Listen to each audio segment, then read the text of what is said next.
Boa noite, queridos irmãos. Paz seja com cada um de vocês. Amém? Eu estou alegre com a oportunidade de contribuir aqui nessa oficina.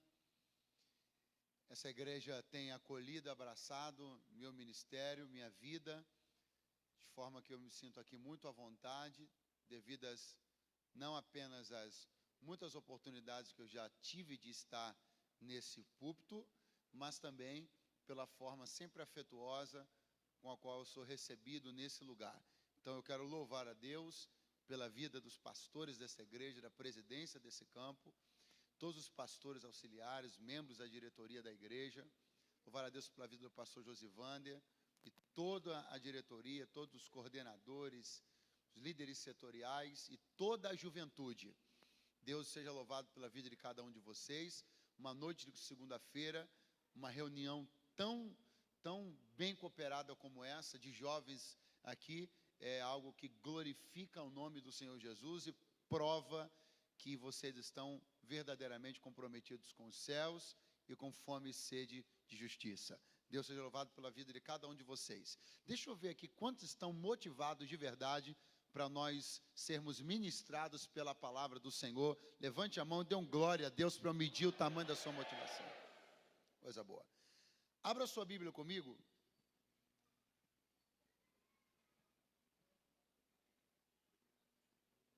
No segundo livro do profeta Samuel, 13º capítulo.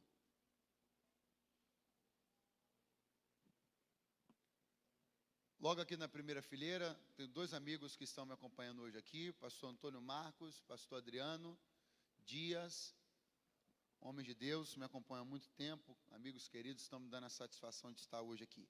Queridos, perdoem-me pelo atraso, ok? Não foi intencional, mas eu tinha um planejamento para a minha vinda, e esse planejamento deu errado na última hora, eu precisei reprogramar a forma como eu chegaria aqui, isso me fez perder um tempo, e já saí de casa num horário onde o trânsito já começava a ficar um pouquinho típico, né, para final de tarde, e a distância é bem grande, então, desculpe, não foi intencional, muito pelo contrário. Segundo Samuel, capítulo 13, os que acharam, dê um grito bem alto aí, eu amo a Bíblia. Eu amo a Bíblia. Eita, coisa boa. E aconteceu depois disto, que tendo Absalão, filho de Davi, uma irmã formosa, cujo nome era Tamar, Amnon, filho de Davi, amou-a. E angustiou-se Amnon até adoecer por Tamar, sua irmã, porque era virgem, e parecia aos olhos de Amnon dificultoso fazer-lhe coisa alguma.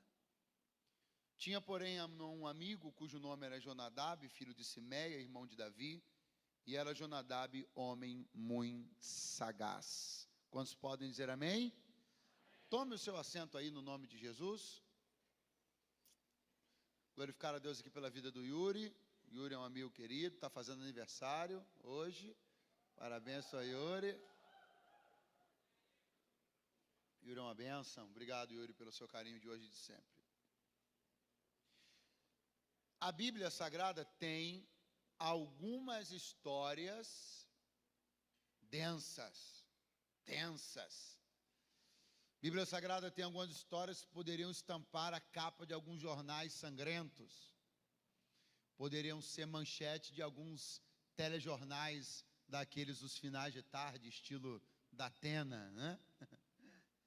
Porque a Bíblia Sagrada é um retrato honesto, um retrato franco, um retrato verdadeiro, acerca de personagens importantes, de núcleos familiares importantes, e em alguns núcleos familiares que a Bíblia tem enfoque, ocorreram algumas situações dramáticas, drásticas, complicadas. Sem dúvida alguma, dos capítulos, das histórias deste perfil, deste nível que a Bíblia apresenta, esta aqui, sem dúvida, é uma das histórias que nos causa mais repulsa, mais incômodo. Ela trabalha com ela trata alguns tipos de coisas que são socialmente abomináveis, independentemente de ser crente ou não ser crente. São desajustes morais da pior qualidade, da pior natureza. É um texto que vai tratar de temas muito delicados, como violência sexual contra a mulher.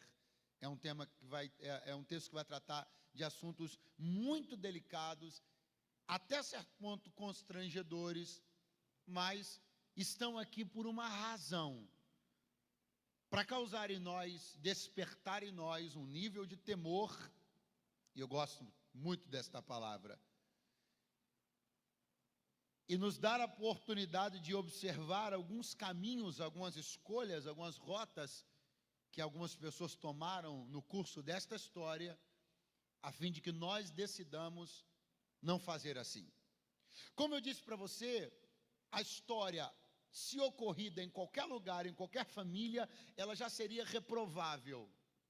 Mas, sobretudo por ela suceder-se dentro da casa de Davi, ela ganha um tom acima nessa reprovação. Dentro da casa de Davi ocorreu um pecado gravíssimo, uma imoralidade das piores. Um jovem, que a Bíblia apresenta por nome de Amnon, apaixonou-se por sua meio-irmã Tamar. Ela era filha do mesmo pai, não era filha da mesma mãe, o que não muda o fato de que eram irmãos. Veja, o texto começa dizendo que angustiou-se Amnon até adoecer. Eu queria que você atentasse para o fato de que a Bíblia, de cara, está dando uma informação que desqualifica esse sentimento. A Bíblia está dizendo que aconteceu algo com quem está sentindo, que de cara já imoraliza esse sentimento, ilegaliza esse sentimento. Por que, pregador? Está escrito que ele adoeceu. Ninguém adoece por aquilo que é bom, ninguém adoece por aquilo que é saudável, ninguém adoece por aquilo que é aprazível. O que nos adoece, por definição, é ruim, é nocivo. Há um sentimento no coração de um jovem príncipe, há um desejo no coração do jovem príncipe. E este desejo o adoece. Aquilo que é emocional passa não só do campo emocional para o campo físico. Ele adoece, ele está fisicamente comprometido pelo seu comprometimento moral. Ele está fisicamente comprometido pelo seu comprometimento espiritual. E este sentimento leva-o a começar a desenvolver esse desejo. Eu vou preferir essa palavra. Sentimento é uma palavra muito bonita para tratar de uma coisa tão feia. Esse desejo começa a fazer com que ele se comporte de uma maneira estranha, se comporte de uma maneira anormal. Agora, redobre a sua atenção, porque quando esse comportamento anormal começa a evoluir, a Bíblia vai dizer que um homem chamado Jonadab, que era amigo deste príncipe que estava enfermo pelo seu desejo, ele nota que há alguma coisa estranha acontecendo na vida do príncipe. Perceba, ele então aborda o príncipe. No verso 4 está escrito assim, ele aborda e pergunta: por que tu, de dia em dia, tanto emagreces, sendo filho do rei? Houve um estranhamento, e o estranhamento é o seguinte: como alguém que é filho do rei emagrece? Definha. Não é um emagrecimento saudável, não é uma coisa que alguém está buscando, não é uma coisa que alguém está querendo, não é uma reeducação alimentar. Ele estava definhando, emagrecendo de uma maneira não saudável. E a dúvida é, atenção, como alguém que é filho do rei definha? Como alguém que tem acesso à mesa do rei regride? Como alguém que tem à sua disposição o tipo e a qualidade de comida e de convivência que tem, não avança, não cresce, não progride, não se robustece? Pelo contrário, a despeito do lugar onde ele está e da mesa a qual tem acesso, ele não cresce, ele não avança, ele não melhora, ele não se desenvolve. Como é que pode, ou o que explicaria alguém que está na boa terra, na boa mesa, com a boa comida e rodeado pelos príncipes não crescer? A explicação é o desejo que o adoece.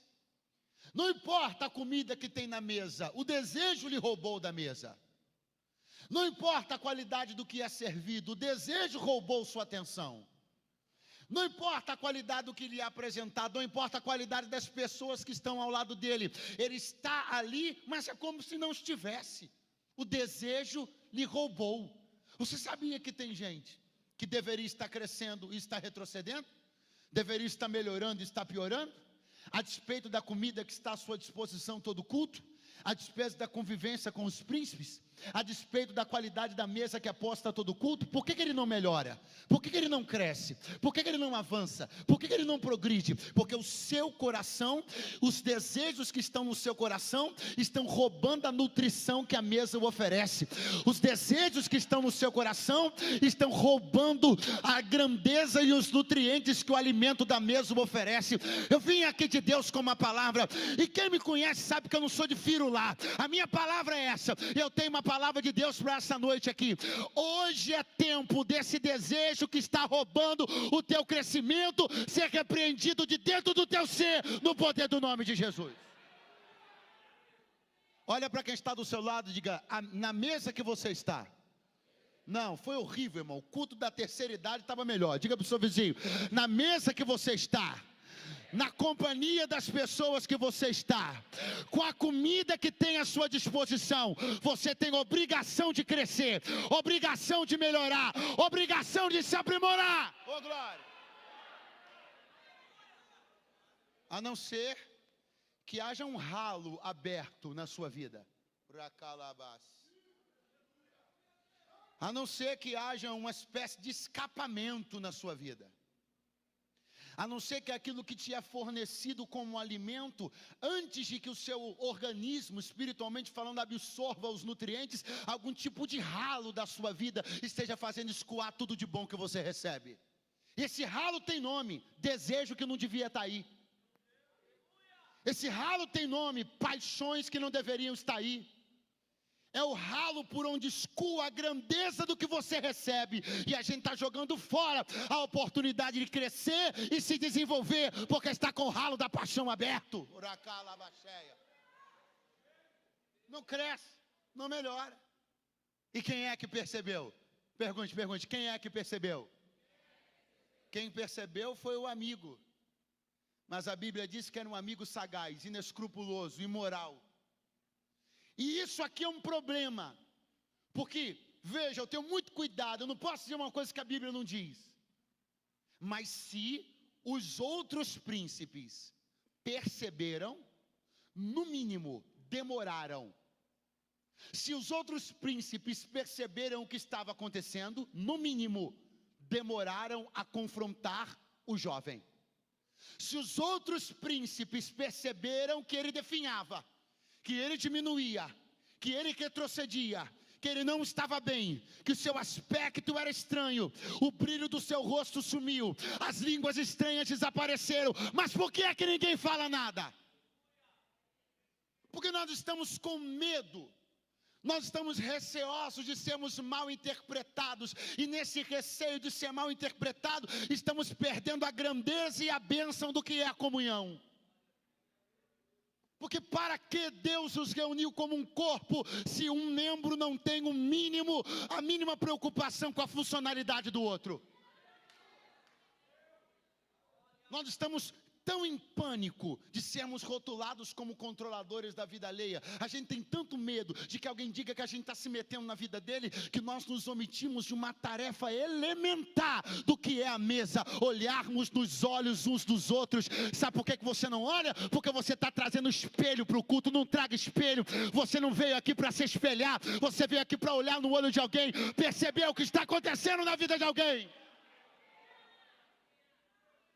Quem abordou? o sagaz. Se você não abordar, alguém vai abordar. E se você não perceber o que está acontecendo, alguém vai perceber. E o que você precisa entender é que o sagaz constrói a ponte da desgraça, mas o santo constrói o muro. O problema de ser abordado pelo sagaz é que o sagaz sempre tem uma logística. Ele sempre tem um jeito. Ele é um viabilizador de desejos. Veja a Bíblia. O amigo sagaz olha para ele e diz assim: por que você está assim, cara? Ele diz: cara, eu estou sentindo um negócio aí, mas não deve ser bom não, porque eu não estou conseguindo fazer nada e tal. Estou achando que isso não é para mim. Aí o sagaz olha para ele e diz assim: nada, cara. Eu tenho um jeito de tu resolver isso aí, pô. Marca assim, faz assim, dissimula desse jeito, mente aqui. Você entende que o sagaz é aquele que sempre tem uma solução para o seu problema. E se o seu problema for falta de viabilidade para o seu desejo, ele sempre tem um jeito de viabilizar. Procura 25 pessoas para jejuar com você, não acha? Procura alguém na sua escola para te oferecer uma casa para você passar um final de semana com a menininha. Vão te oferecer 10. Os viabilizadores de desejos estão aos montes, mas aqueles que se constituem como muros que impedem a queda no abismo da desgraça são poucos, mas ainda bem que tem alguém do teu lado aí. Pega a mão de alguém que está do teu lado, olha para ele e diga: não espere que eu seja a ponte da tua desgraça, eu serei o muro na beira do teu abismo.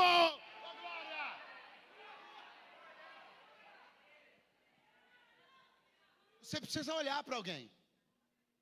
Olhou, percebeu, enquadra. Vou repetir. Olhou, percebeu, enquadra. Fala para umas 3 pessoas aí, ó. Olhou, percebeu, enquadra.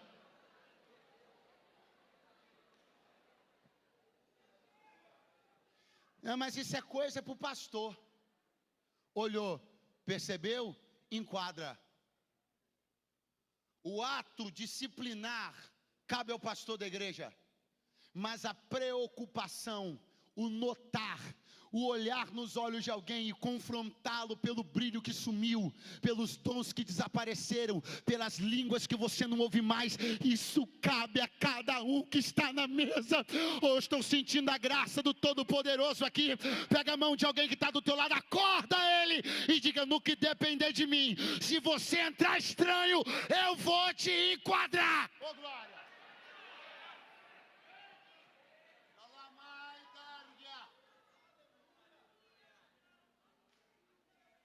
Quem é que foi falar com ele? O sagaz. Quem foi? Quem foi? Quem foi falar com ele foi o Jonadab. Você sabe o que significa? Ah, se você foi embora, irmão, volta agora. Você sabe o que significa Jonadab? Pergunte o quê? Ah, muito ruim. Pergunte o quê? Jeová é liberal. Ué, pastor, e não é? Eu não disse que não era, eu só ri. Porque quem sou eu aqui para dizer que Deus não é liberal? Quem sou eu para vir aqui esse púlpito dizer que Jeová não é liberal? Afinal, se ser liberal é dar livremente ou liberalmente, quem sou eu para dizer que Deus não é liberal? Eu estou aqui porque Deus é liberal. Eu vivo o que vivo e tenho o que tenho porque Deus é liberal. Você está respirando aí porque Deus é liberal. Você almoçou hoje porque Deus é liberal. Você vai jantar hoje porque Deus é liberal. Você tem uma cama para dormir hoje, porque Deus é liberal. Você tem um travesseiro para colocar a sua cabeça, é porque Deus é liberal. Quem sou eu para dizer que Deus não é liberal? Ué, pastor, então qual é o problema? O problema de Jonadab não é a liberalidade de Deus. Não é se Deus é ou não liberal. O problema de Jonadab é que ele estende a liberalidade de Deus aonde ela não vai. O problema de Jonadab é a deturpação do conceito de liberalidade. O problema de Jonadab é que ele quer tornar promíscua uma liberalidade que é santa. O problema de Jonadab é que ele tem arranjos teológicos, arranjos filosóficos para transformar em liberal aquilo que a Bíblia continua vetando. Eu tenho uma palavra de Deus e se você não gostar, coma menos. A Bíblia continua sendo a mesma e ninguém tem autoridade de liberar o que a Bíblia não liberou. Mas eu vi na internet, pastor, você viu? Se você procurar na internet se chuchu com camarão é cancerígeno, vai ter um louco para dizer que é.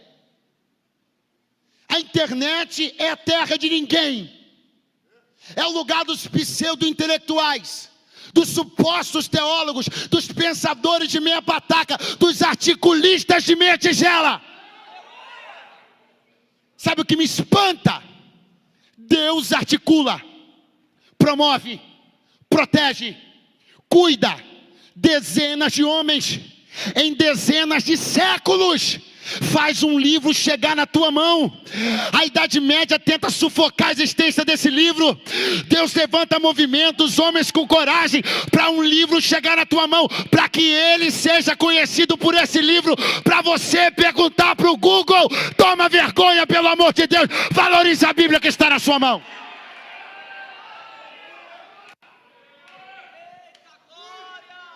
Deus coloca um pastor para apacentar a tua vida. Coloca um líder para apacentar a tua vida, para orar e para jejuar por você. Uma pessoa que caminha com você há 5 anos, há 10 anos. Um pastor que te batiza, que ora por você. Para um belo dia, apareceu uma notificação de um perturbado que cismou que é intelectual teológico. E você assistiu o mais novo vídeo dele dizendo que está liberado, que a Bíblia nunca liberou, cruzando a perninha atrás de uma biblioteca de 6.000 livros que ele leu a metade, e a metade que leu não entendeu porcaria nenhuma. E você está achando que agora descobriu a pólvora, porque tem um teólogozinho de esquerda que sabe mais do que teu pastor. Pelo amor de Deus, vamos voltar para a palavra.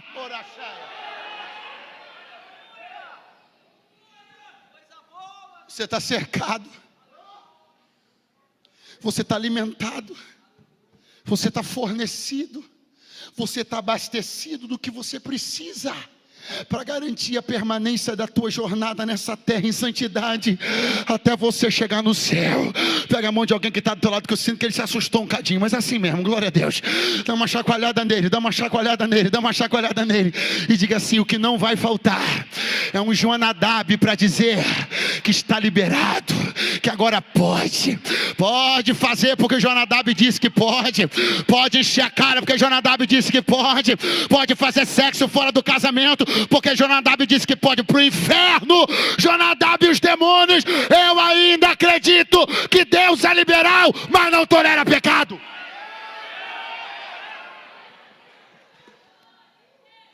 Deus é liberal? Não fica com medo não. Deus é liberal? Mas a liberalidade de Deus é um conceito fechado, lacrado e que não cabe acréscimo. A liberalidade de Deus é um pacote fechado, que não pode ser violado pela conveniência de ninguém. A liberalidade de Deus é um pacote lacrado, que não pode ser violado pelo pensamento filosófico de ninguém, ou pelo conceito intelectual de ninguém. Pode pegar versículo isolado, pode fazer o que ele quiser, pode gravar o vídeo que quiser, pode ter quantos inscritos quiser. Há uma geração que tem uma Bíblia na mão, aonde eles estão aqui, pelo amor de Deus? Aonde eles estão?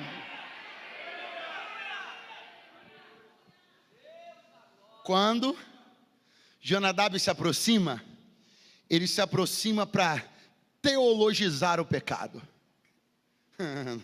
Você está aí? Quando Jonadab se aproxima, ele se aproxima com uma ferramenta filosófico-teológica para justificar, para moralizar e viabilizar o pecado, seja ele o quão baixo for, seja ele o quão absurdo for. Ele terá artimanhas de articulação, ele terá uma versão que só ele conhece no mundo inteiro do hebraico, e uma tradução, e uma palavra que você pensou a vida inteira que era uma coisa, mas ele descobriu que não. Vai me fazer raiva não, Jonadab. Há poder no sangue e no nome de Jesus. Você quer? Eu quero, mas estou achando difícil. Mas isso aí a gente ajeita. Finge que você está doente. Olha a ideia do cara, irmão. Vai para sua casa e fala que você não vai comer comida da mão de ninguém. Só se a sua irmã Tamar for lá preparar uma comidinha para você. 7. Armador.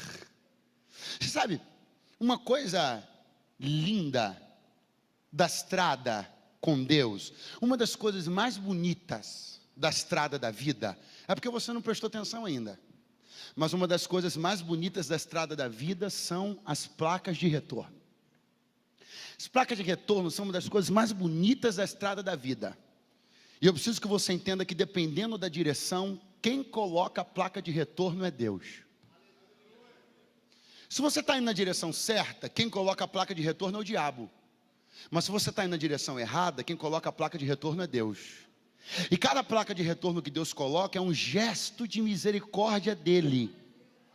E quando eu olho para a história de Amnon e de Tamar, eu olho para a história da generosidade, da misericórdia de um Deus que anuncia a sua vontade nos detalhes. E nos detalhes ele comunica o que quer de nós e comunica o que não quer de nós. Nos detalhes ele nos diz os caminhos pelos quais devemos trilhar e aqueles que não merecem os nossos pés. Ele nos diz os lugares que devemos ir e aqueles que não merecem que entremos lá. Quando eu olho para essa história, eu não vejo um Deus sanguinário, eu não vejo um Deus tirano, eu vejo um Deus misericordioso.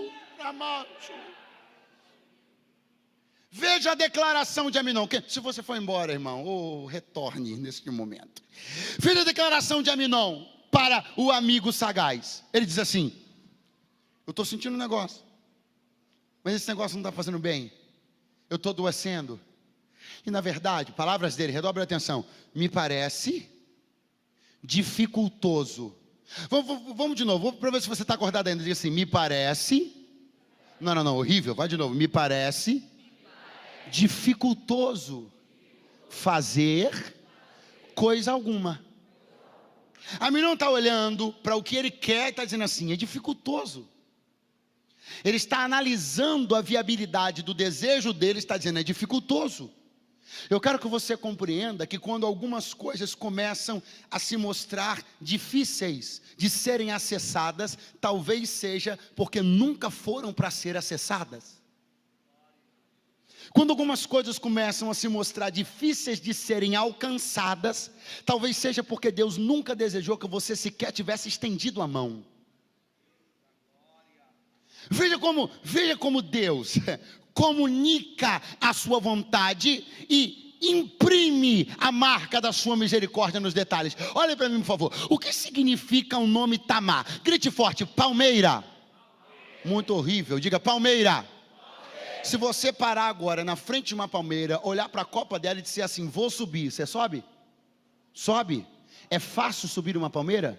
É fácil acessar uma palmeira? É fácil chegar na copa de uma palmeira? Quero que você olhe para mim. Isso é espiritual e é profético. É como se Aminon estivesse olhando para Tamar, é como se ela fosse uma palmeira e ele estivesse dizendo: é difícil acessar, é difícil subir, é difícil conquistar, é difícil ganhar, é difícil tocar, é difícil chegar. E Deus olhando e dizendo: é porque não é para chegar, é porque não é para tocar. Só que o mais impressionante sobre nós é a nossa capacidade de conseguir arrancar força de onde a gente pensou que não tinha, para poder subir nas copas do nosso desejo. Não vou chegar. Não tem escada, mas tu vai pegar uma ripa, vai pregar, vai fazer um degrau e vai subir. Porque você quer, porque quer. Constrói um degrau, sobe um, sobe dois, se arrebenta todo, chega na Santa Ceia todo lanhado. As tentativas durante o mês se lanharam todo, aí chega todo arranhado na ceia. Aí o Espírito de Deus toca, cura, vem a palavra, e se arrepende, aí sai daqui. Aí chega segunda-feira, ele olha a palmeira de novo e diz assim: vou tentar. Pega uma ripa, uns pregos, faz mais um degrau, mais dois, mais três, mais quatro, mais cinco, quase chega, se arrebenta de lá de cima, chega na terça-feira no culto de ensino todo quebrado, com tipóia no braço, as tentativas da semana, vem ele de novo, o Espírito de Deus dizendo: para de tentar antes que a próxima queda te mate.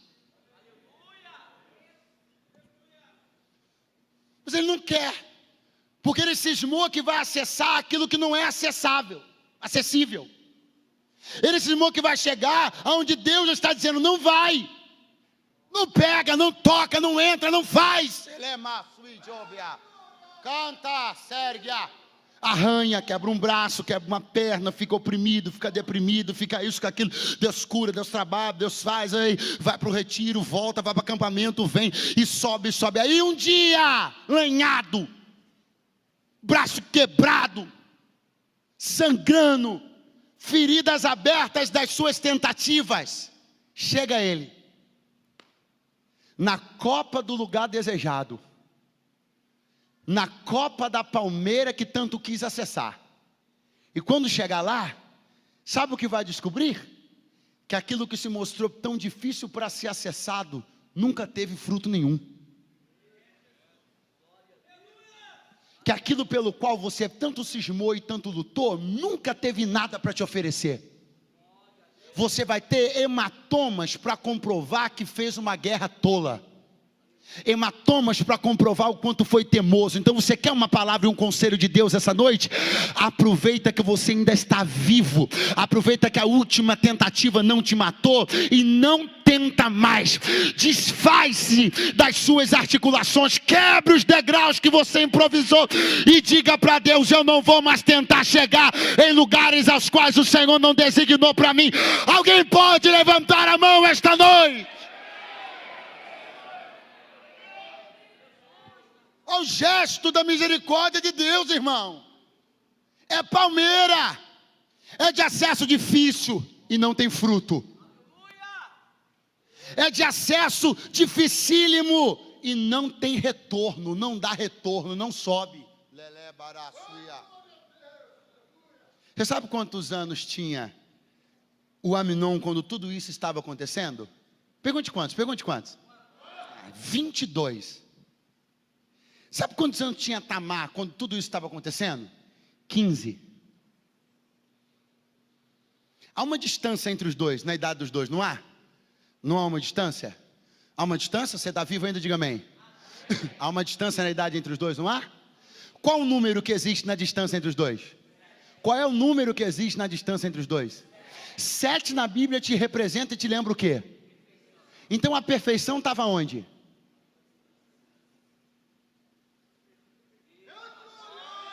Vamos de novo? Quantos anos ele tinha? E quantos anos ela tinha? Qual o número que existe na distância? 7 na Bíblia te lembra o quê? Então a perfeição estava onde?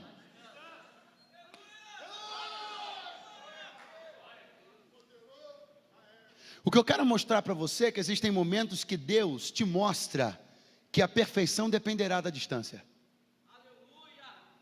O que eu quero que você entenda é que existirá momentos onde ficará muito claro diante de você que a única maneira de você manter a idoneidade, a pureza, a santidade e a perfeição é mantendo a distância. Existirá momentos que se você infringir a distância, quebrará a perfeição. Existirá momentos que se você arriscar a proximidade, você abandonará o propósito.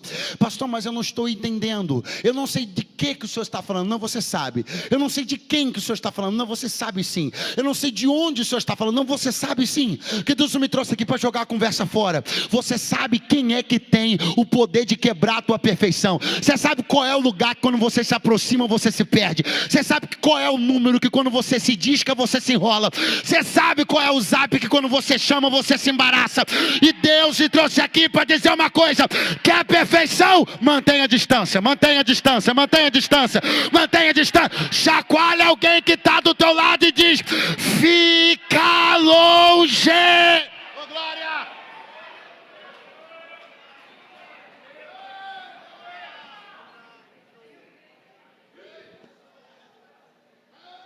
Não, eu vou e volto. Eu só vou ver qual é. Vou dar um incerto e saio. Vou mandar. Se visualizar, visualizou. E Deus me trouxe aqui para dizer uma coisa tão séria para você. No exato instante onde você decide quebrar a distância, você destruiu a perfeição. No exato momento onde você decide infringir a distância que Deus colocou entre você e alguém, você não percebe que toda vez que você se aproxima dele, como é que você fica? Você não percebe que Deus te pega, te enche, você fala em língua, fala em mistério, entrega a profecia. No outro dia, cara, basta 5 minutos de conversa com aquela menina, como é que você fica? Você vai dizer para mim que você ainda não percebeu o quanto essa proximidade te adoece? O quanto ela rouba a centralidade de Cristo na tua vida? Então ouça-me, ouça a voz do Espírito de Deus esta noite. Distância, não há como garantir a perfeição, senão pela distância. Não, pregador, você não está entendendo. Eu vou, mas eu vou cheio. Não, eu vou lá. Mas eu vou lá, vou fazer um jejum primeiro. E eu tenho essa cara aqui, é de otário no caso, né?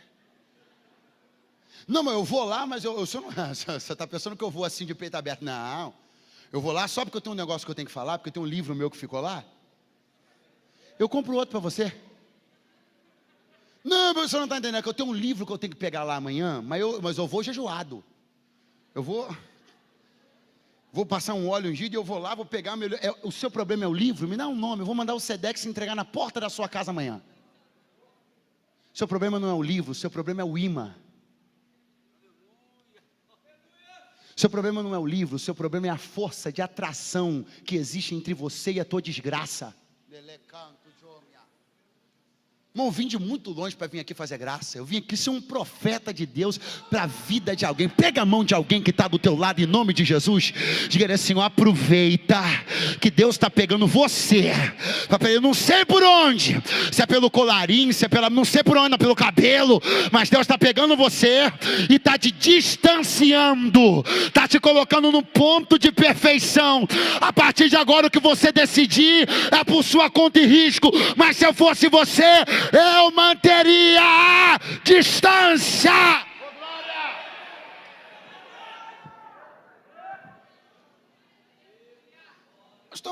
Eu estou achando isso tudo muito severo, muito cruel, uma coisa assim muito...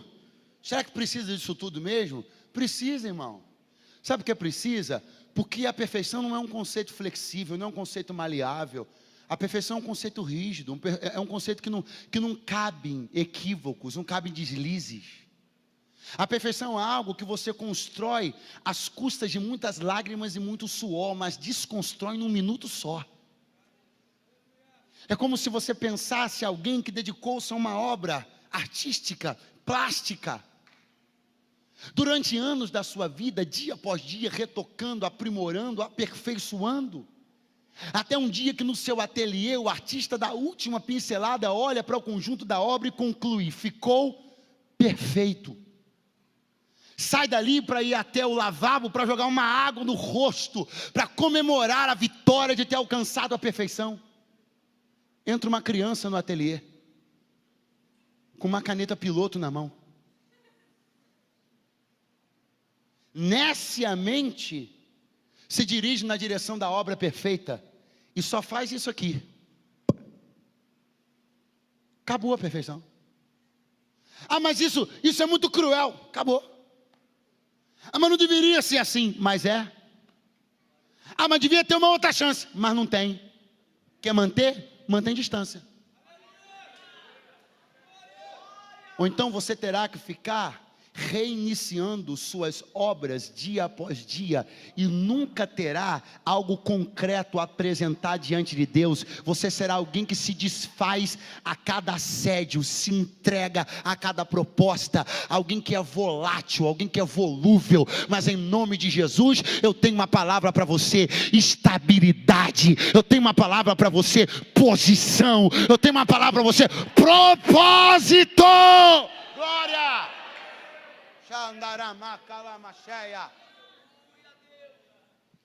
Entro na fase conclusiva, olhe para mim. A despeito de todas as coisas que Deus sinaliza, Deus ainda vai colocar uma última placa de retorno. Olhe para mim, o Aminon resolveu aderir ao plano engendrado no inferno e copiado pelo Jonadab. O Jonadab copiou o plano do inferno e o Aminon fingiu-se de doente. Chamou o pai. Sabe quem era o pai dele, irmão? Davi. Davi era um homem segundo o coração de... E tomou uma volta do filho. Eu fico impressionado como é que tem homens de Deus, mulheres de Deus, que tomam cada balão de moleque. E sabe por que toma? Porque o pai sempre acha que o filho dele, não. Meu filhinho, santo. Eu fico pensando se eles se esqueceram quando tinham 17 anos, os nós em pingos d'água que eles davam. Davi entrou e foi envolvido pela mentira do seu filho. Foi até a Tamar, mandou ela ir lá na casa do Aminon. Ah, não vai embora não, hein? E ela vai preparar um bolo. E o plano é, quando ela vier trazer o bolo, agarrá-la. Eu sei que é um negócio constrangedor, um negócio tenso. As meninas, eu sei, mas não compreenda, é necessário que eu te narre isso daqui. Só que eu compreenda, porque a última placa de retorno de Deus vai ser colocada agora. Vai, pregador, vai. Sabe por quê? Porque para Aminon fazer o que ele tem que fazer, Tamar tem que chegar. E para Tamar chegar, o bolo tem que ficar pronto. E para o bolo ficar pronto, é preciso que o tempo do forno se conclua. Sabe o que estava no forno da casa? O bolo do desejo de Aminon. E Deus me trouxe para dizer para alguém: se esse forno ainda não aprontou esse bolo, ainda dá tempo. Sabe o que? Ai, irmão, opa, você pensa que qual é a voz que está falando comigo aqui, te mandando dizer uma coisa? Satanás anda dizendo para alguém: você já está envolvido demais. Satanás anda soprando no ouvido de alguém: não dá mais para você voltar atrás. A essas alturas, trocando o nível de mensagem que você já trocou, cara, para você fazer agora ou não fazer, dá na mesma.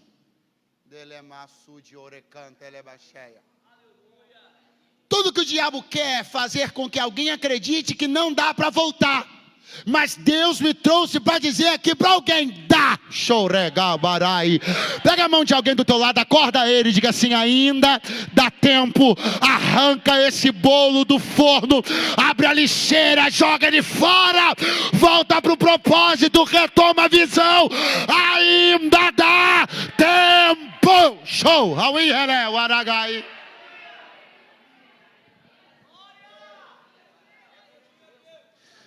Vem a menina trazendo o bolo. Quando a menina vem com o bolo, olha para mim.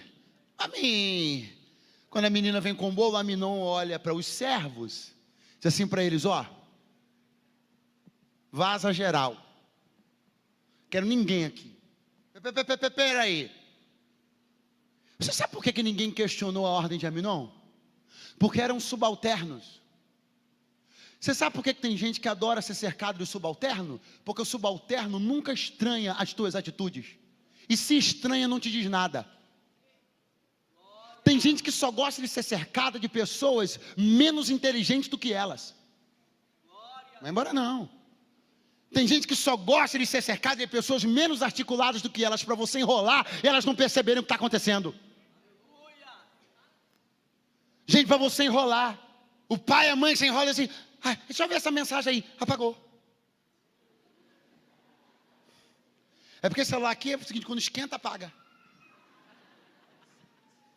É curioso esse nosso prazer de nos cercarmos de pessoas que sejam inferiores a nós intelectualmente, inferiores a nós tecnologicamente, para que essas pessoas a gente possa mandar esvaziar dos nossos ambientes de intimidade, porque na verdade ninguém tem coragem de dar continuidade aos seus planos se tem alguém observando, criticando e o censurando. Então a gente quer ficar cercado de gente que atenda a nossa voz de comando, que a gente mande esquecer, que a gente mande deixar para lá, que a gente mande ele calar a boca, que a gente ameace, que a gente constranja. É por isso que você deve se cercar de gente melhor do que você, mais crente que você, mais espiritual do que você, porque são estas pessoas que terão a coragem de olhar para você e dizer: quer ficar sozinho com ela por quê? Está mandando todo mundo embora por quê? Está assando esse bolo por quê? Eu quero estar cercado de gente que menos aplauda as minhas fraudes e mais critique meus comportamentos reprováveis. Olha para o seu vizinho e diga: nem adianta tentar me enxotar da tua vida. Deus me colocou pertinho de você. E se eu achar estranho alguma coisa, eu vou falar. Calaria Sérgia.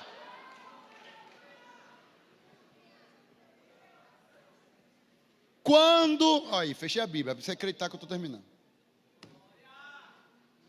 Quando ele agarrou no braço dela, ela percebeu o que estava acontecendo. E quando ela percebeu o que estava acontecendo, ela tem 17 anos de idade, mas pensa no que ela vai fazer. Ela vai olhar para ele e vai dizer algumas coisinhas.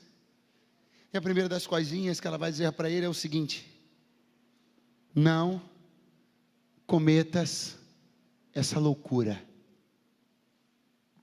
Não se faz assim em Israel. Não sejas como um dos loucos de Israel. Tem 3 coisas aqui. Quem está vivo, diga amém. A primeira é uma loucura. Avisa para o teu vizinho, diga assim: é loucura. A segunda coisa que tem presente aqui é que ela olha para ele e diz assim: não se faz assim em Israel. Você prestou atenção na inteligência dela? Ela olha e diz: não se faz assim em Israel. Por que ela simplesmente não olhou para ele e disse: não se faz assim? Porque ele poderia dizer: no Egito faz. Ele poderia dizer: na Síria faz. Ele poderia dizer: na Babilônia faz. Aí ela já olhou para ele e disse assim: o fazer ou não fazer depende de onde você está e de qual nação você é príncipe. Em Israel não se faz. E se o Egito quiser fazer, problema é do Egito, mas em Israel não se faz. E se a Síria liberar, problema é da Síria, mas em Israel não se faz. E se em Tiro e Sidom virar modinha de carnaval, problema deles. Em Israel não se faz. E se na Babilônia for a coisa mais normal do mundo, o problema é deles. Em Israel não se faz. Sabe o que isso significa, irmão? Você sempre encontrará um lugar onde esse modelo de atitude é normal. Você sempre encontrará um lugar onde os parâmetros éticos são diferentes. Mas você não pode se pautar pelos parâmetros éticos destes lugares. Você não é príncipe de Tiro e Sidom. Você não é príncipe do Egito. Você não é príncipe da Babilônia. Você não é príncipe da Síria. Você é um príncipe em Israel. Então se comporte da maneira como o seu reino exige. Você precisa entender que se espera de um príncipe em Israel mais compostura do que a realeza do Egito.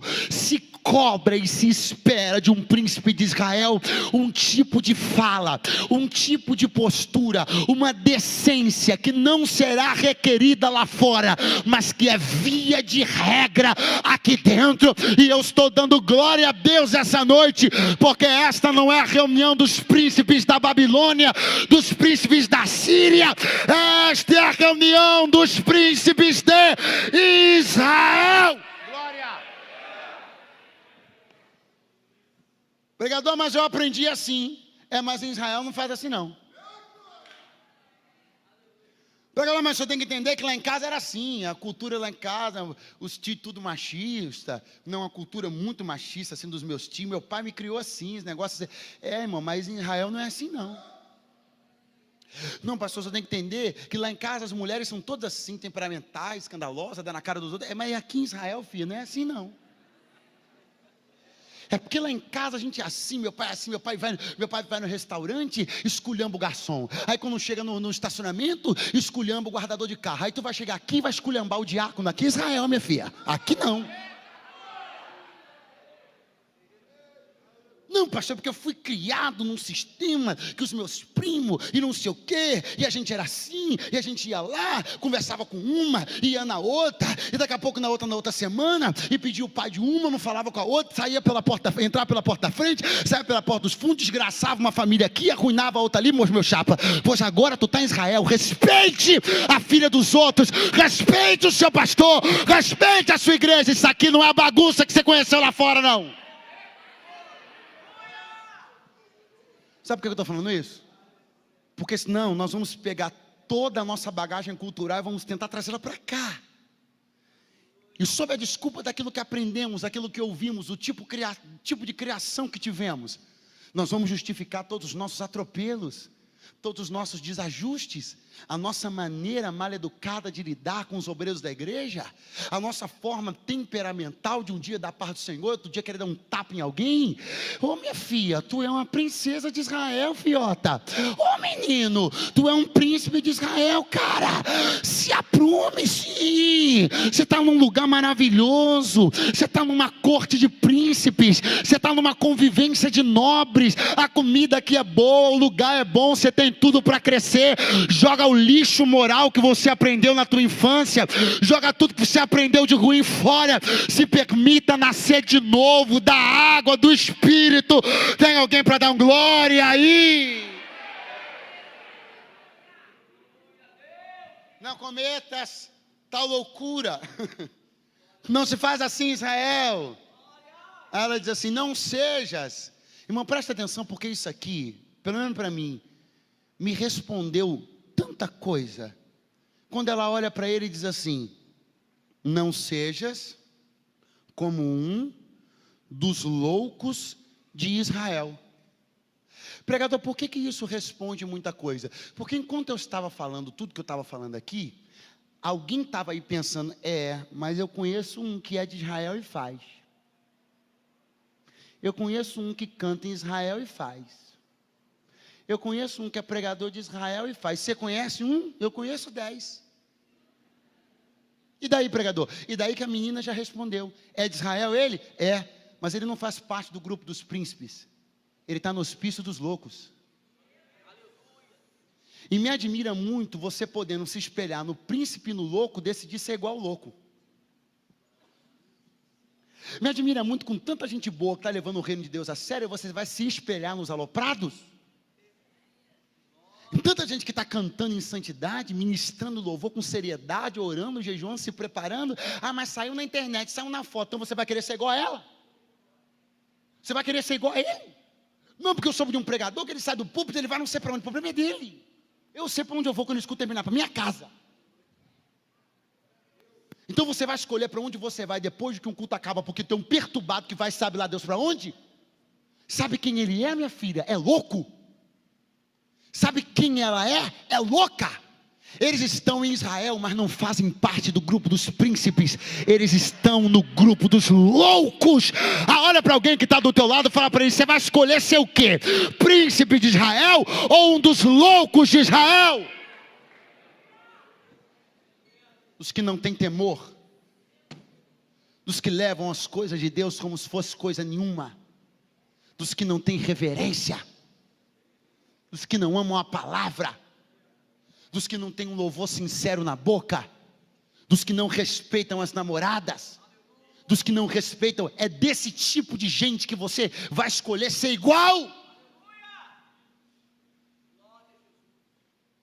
Adiantou? Não adiantou. Amnon deu cabo ao seu desejo, foi até o fim naquilo que planejava. E o problema de todo aquele que faz o que quer fazer é pensar que o silêncio de Deus e a omissão dos homens permanecerá para sempre. O que Amnon pensou era que tudo aquilo ficaria esquecido, e que talvez a sua condição, a sua influência, seu poder de machão, que é porque eu quis, me deu vontade, porque desejei, fui lá e fiz. Mas sempre há uma espada de justiça. E sobre a espada da justiça, eu preciso dizer que normalmente Deus não empunha. Normalmente Deus dá a espada da justiça para alguém empunhar. Porque tem coisas com as quais Deus não suja a mão. Deus dá na mão de Absalão. 2 anos se passaram. Quanto tempo? Em 2 anos você pensa que uma coisa foi esquecida, né? 2 anos. Absalão, que já não era boa coisa, era um outro filho de Davi que era meio, sabe? E era assim. Viria conspirar contra o próprio pai. O que você acha que ele ia fazer com o irmão? O que fez com a irmã? Tramou uma festa, chamou todo mundo, inclusive o Aminon. Olhou para os servos dele e falou assim, ó: quando eu der um sinalzinho para vocês vão matar o Aminon. Sabe o Aminon, meu irmão? Ele desgraçou a vida da minha irmã 2 anos atrás. Está pensando que eu esqueci, mas hoje eu vou matar ele aqui. Os caras olharam, mas não, fica tranquilo que eu cubro vocês, eu que estou mandando. Quando eu der o sinal, vocês matam ele. Aminon saiu de casa, se arrumou e se perfumou, achando que estava indo para uma festa, mas estava indo para sua cova. Num dado momento da celebração, redobre sua atenção, estou encerrando. Num dado momento da festa, Absalão deu o grito para os capangas dele, ó: faz. Os capangas se levantaram contra Aminon no meio de uma festa com todos os irmãos presentes. Traspassaram Aminon e Aminon caiu morto no salão. Pensa na correria, você sai para uma festa e de repente alguém é assassinado no meio do salão. Pensa no desespero. O que será que vai acontecer? Será que eles vão ficar loucos, vão matar mais gente, vão ferir mais gente, vamos correr? Você não correria? Eu correria. Sim ou não? Sim ou não? Não vai embora agora não. Sim ou não? Foi o que os príncipes fizeram. Correram da chacina que eles pensaram que era iminente. Correram da espada de Absalão. Correram da morte. Mas na verdade, é porque foi o susto. Porque se eles tivessem pensado, eles concluiriam que nem precisavam correr. E por que não precisavam correr? Porque aquela espada não tinha poder contra eles. E por que não tinha poder contra eles? Porque naquela festa, só um estava marcado para morrer. Quem já tinha se entregado ao pecado 2 anos atrás. Na verdade, nem precisava ter corrido. Porque só aquela espada ia achar aquela noite. Aquela espada não ia achar o pescoço de mais ninguém. Naquele dia, aquela espada só tinha um endereço. Um homem que pensou que se escarnecia de Deus e da família. Mas é óbvio que eu também faria o mesmo, como eu já disse, todo mundo correu. Mas alguém que estava lá na festa correu mais do que eles. E esse alguém chegou em Jerusalém, entrou pelas portas do palácio, esbaforido, puxando o ar, olhando para Davi. Eu penso, Davi olhando para ele e disse: o que aconteceu? O homem olha para ele e diz assim: Absalão. Davi sabia que ele não prestava muito. O que Absalão fez? Matou. Quem? Infelizmente não é quem, rei. Ele matou todos. Presta atenção. Davi: Absalão matou todos os filhos do rei. Olha para mim aqui. Foi isso que aconteceu? Foi isso que aconteceu? Só a galeria, por favor, me responda. Foi isso que aconteceu na festa? O pessoal daqui da direita pode me responder. Foi isso que aconteceu na festa? O pessoal da esquerda pode me responder. Foi isso que aconteceu na festa? Morreram todos? Morreram todos? Todos foram assassinados? Todos passaram pela espada da justiça? Quantos morreram? Quantos morreram? Quem morreu? Quantos morreram? Quem morreu? Pensa num pai ouvindo a notícia de que todos seus filhos morreram no mesmo dia. Teve um personagem da Bíblia que recebeu essa notícia, Jó. Mas eu vou dizer para você que essa notícia para Davi pesou mais do que pesou para Jó. Porque Jó não era rei.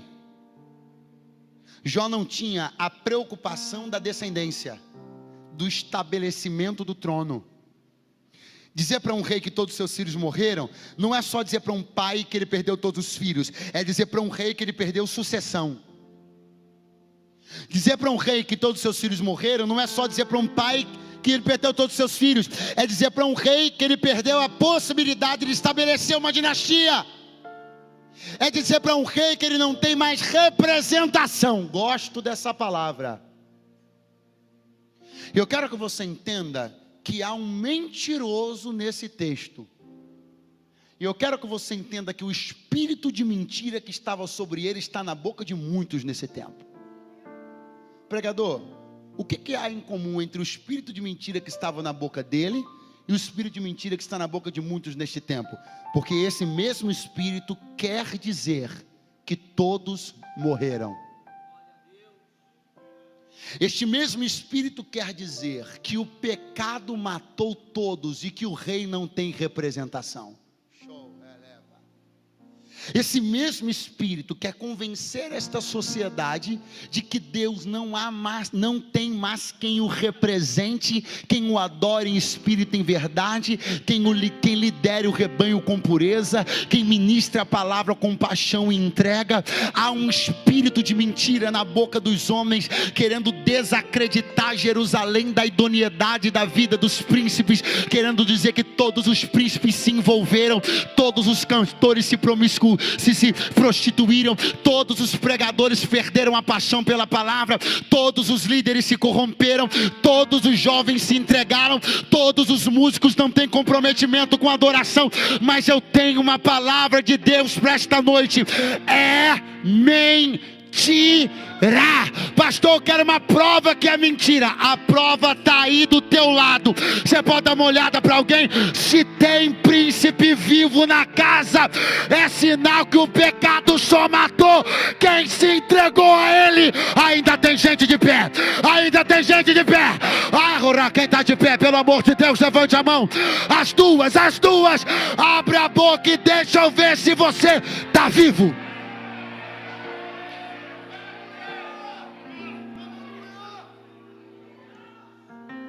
Há uma mentira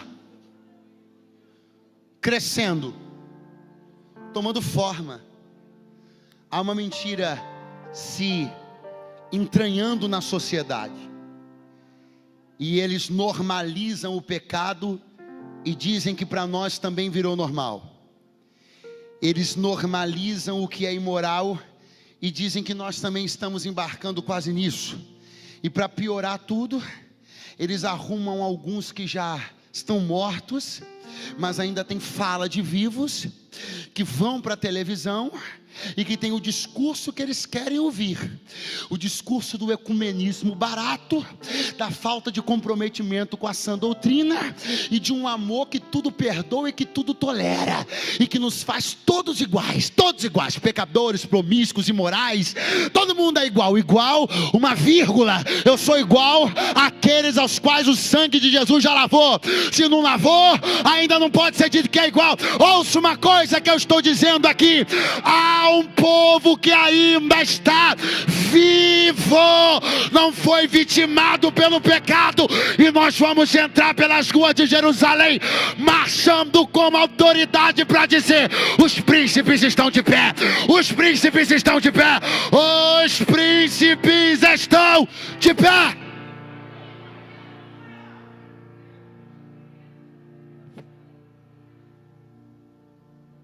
Ouve-se um som, mulos reais. Os príncipes não usavam cavalos, usavam mulos. Ouve-se um som pelas ruas de Jerusalém, dezenas de mulos reais entrando pelas ruas da cidade. E aquelas alturas o mentiroso já tinha contado para todo mundo que o rei não tinha mais representação. Aquelas alturas, os vizinhos da igreja estavam achando que os jovens estavam mortos. Aquelas alturas, os colegas de faculdade tinham achado que ninguém mais sustentaria o nome do rei. Mas de repente, o barulho da montaria dos príncipes começou a ser ouvido em Jerusalém. E enquanto Jerusalém ainda estava ensaiando a voz do seu pranto para lamentar a morte dos príncipes, os príncipes entram pelos portões da cidade.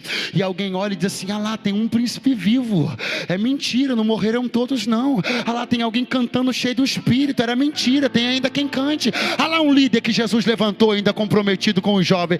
Olha um pregador que ainda ama a palavra. Olha lá um músico que ainda se consagra para tocar. Ao passo que os príncipes vão entrando, a mentira vai caindo. Ao passo que os príncipes vão bradando, o espírito da mentira, eu não sei você, mas estou sentindo Deus aqui. Ao passo que os príncipes vão bradando, o espírito do descrédito vai caindo.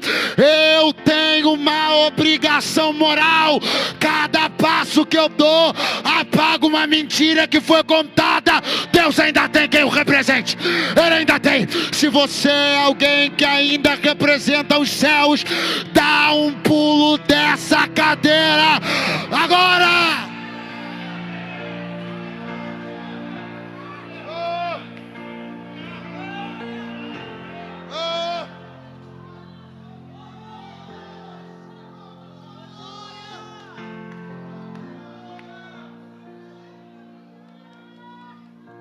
Minha vida,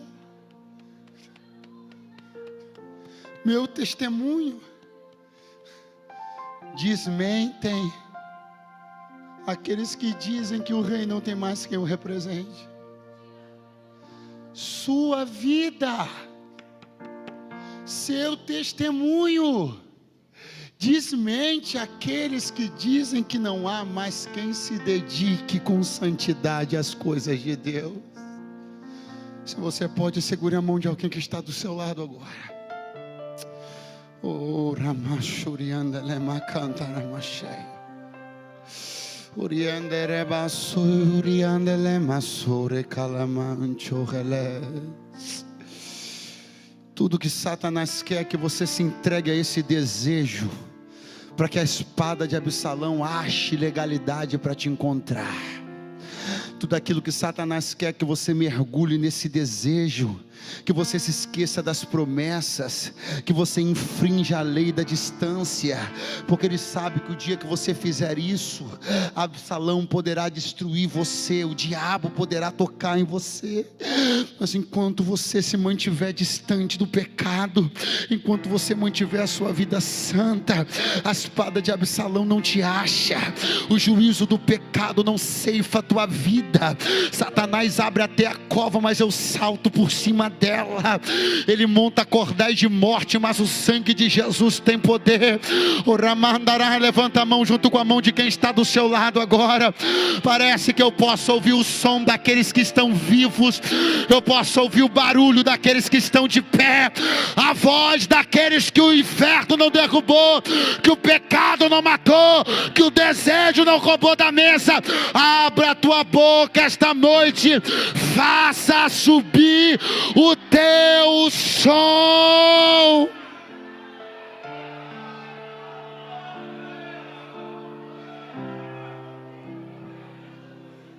Levante a sua mão junto com a mão de quem está próximo a você agora. Ou eu ouço o som de línguas estranhas no nosso meio. Esse desejo quer tirar as línguas da tua boca. Esse desejo quer tirar as visões dos teus olhos. Esse desejo quer tirar teu coração missionário. Esse desejo quer tirar o cântico da tua boca. Mas há poder no nome de Jesus. Há poder no nome de Jesus. Hoje é noite de quebrantamento nessa casa. Hoje é noite de arrependimento e de temor. Eu ouço o choro do arrependimento dos filhos, aos quais o pecado não vai matar. Abra a tua boquinha, começa a falar com Deus aí agora. Enquanto uma canção vai ser entoada aqui, você começa a dizer para Deus: Senhor, eu não posso permitir que esse desejo me mate. Eu quero me livrar de todo adoecimento espiritual. Eu não serei morto pela espada do juízo do pecado. Eu sou daqueles que levam o nome do rei, representam o rei na terra. Começa a falar com Deus aí, vai. Começa a falar com Deus aí. Voramanará Uricantalama Xandaramakai.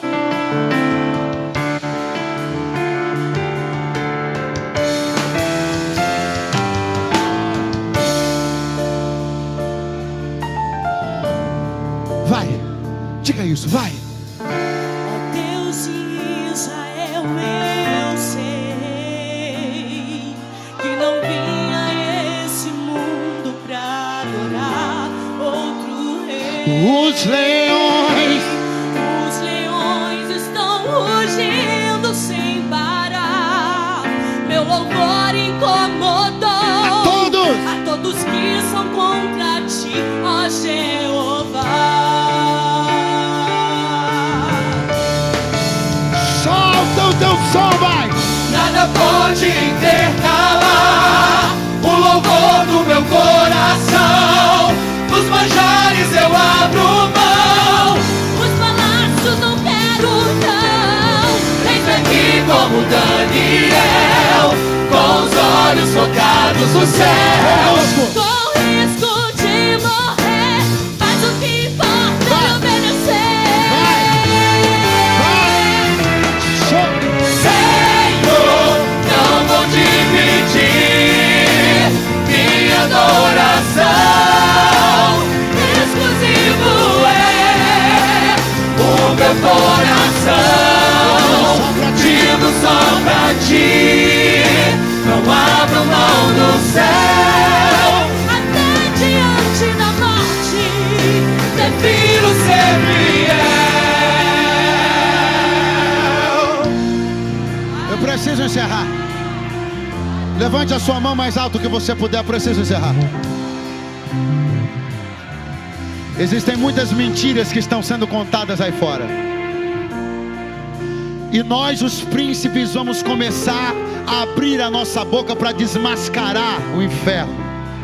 Remancho relé, manaraká, oricanarasa, oricanore protecantara massandara maché, oricanara suricam propere cantara maché, oricanara nara manaragachá, oramatacatá, orabacantara machá, Coração, Espírito, vai no lugar Espírito, vai no lugar Espírito. palácios não quero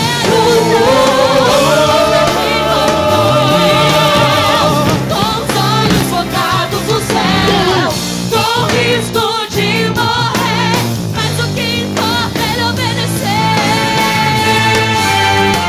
Sobe o volume, vai. Senhor, não vou dividir minha adoração. Exclusivo é o meu coração, vivo só pra ti.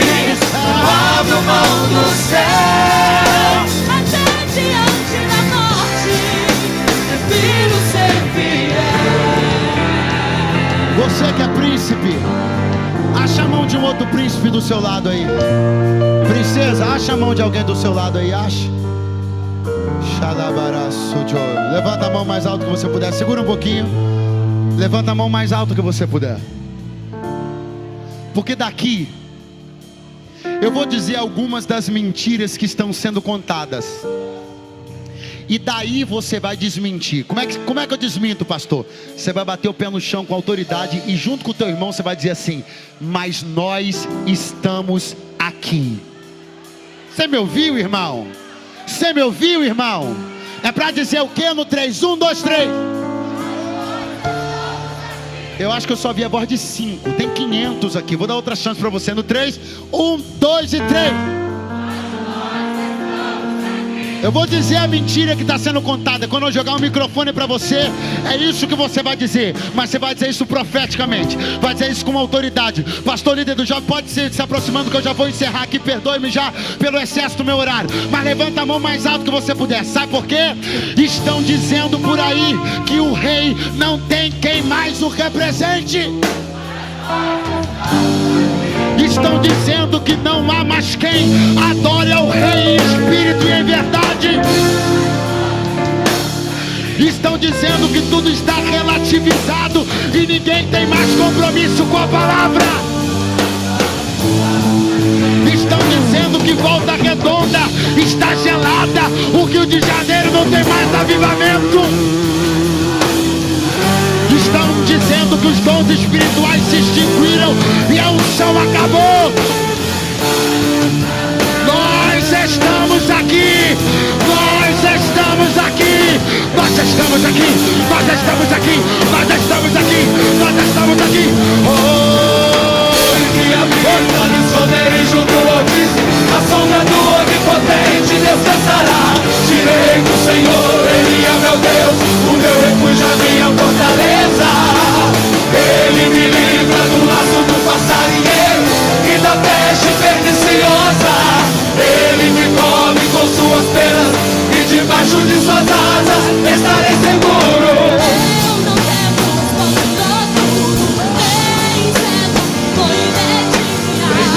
Que antes da escuridão, vem mostrando de que é só de ao meio-dia.